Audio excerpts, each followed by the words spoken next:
For you, what does no health without mental health, what does it mean? Well, I think the strategy links in very well with previous strategy on New Horizons, and in fact I think the DAR's tenets on high quality care for all. It's about taking a whole approach towards recovery, a prevention agenda, but also about reinforcing choice. So I think it makes sense in terms of where we're at now, where there is uncertainty around commissioning and the architecture, but also focusing on our priorities ahead. Sounds great, but what does that mean in practice? What are you going to do for patients on the ground? I think it's about delivering transparent, evidence-based care, securing clinical engagement and providing as much patient active participation as possible. I think we've already covered recovery as a key agenda for this, cuts through all providers, and I think that really is the message. It's about making sure that we have a coherent outcomes framework that is sensible, appropriate for use across sector, and possibly linked to a tariff system, though I think there are challenges ahead with that.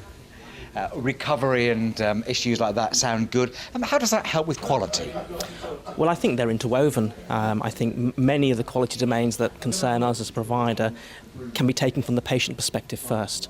I think we speak about pathways and choice, but I think actually delivering those pathways in a recovery-focused way is a real challenge. And I think if we do that, that will address many of the challenges and concerns we have moving forward. How important is the care pathway, and what do you mean by that? I think the care pathway is defined not by the service, by the patient. So I think you'll find a different definition according to who you ask.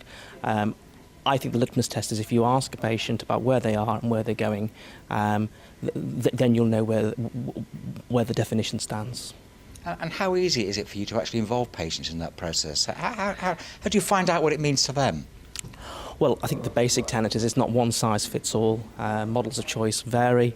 I think people's expectations, patients' expectations, vary across even the same service. So it is a real challenge, but I think it's not one that we can shirk from. Quazi, thank you very much indeed. You're welcome.